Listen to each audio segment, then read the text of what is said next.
पाप मोचनी एकादशी। यह व्रत चैत्र मास की कृष्ण पक्ष की एकादशी को किया जाता है। इस दिन भगवान विष्णु को अर्घ्य दान देकर षोडशोपचार पूजा करनी चाहिए। लाइक एवं सब्सक्राइब का बटन अवश्य दबाइए। धन्यवाद।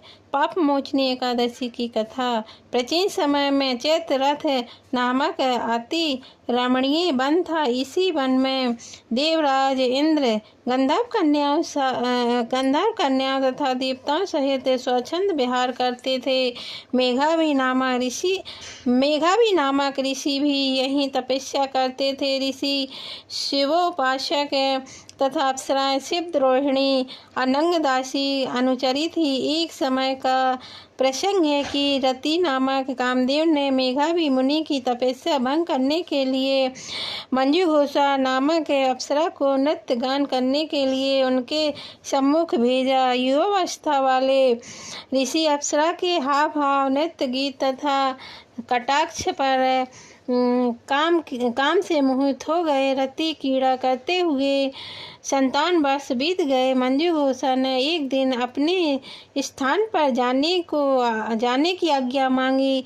आज्ञा मांगने पर मुनि के कानों पर चींटी सी काट गई तथा उन्हें आत्मज्ञान हुआ।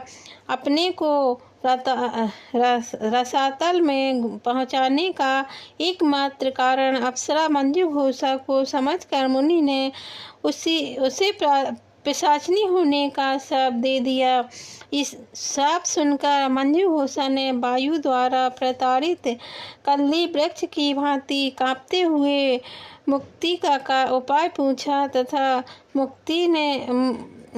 मुनि ने पाप मोचनी एकादशी का व्रत करने को कहा। वह विधि विधान बताकर मेघावी ऋषि पिता च्यवन के आश्रम में गए।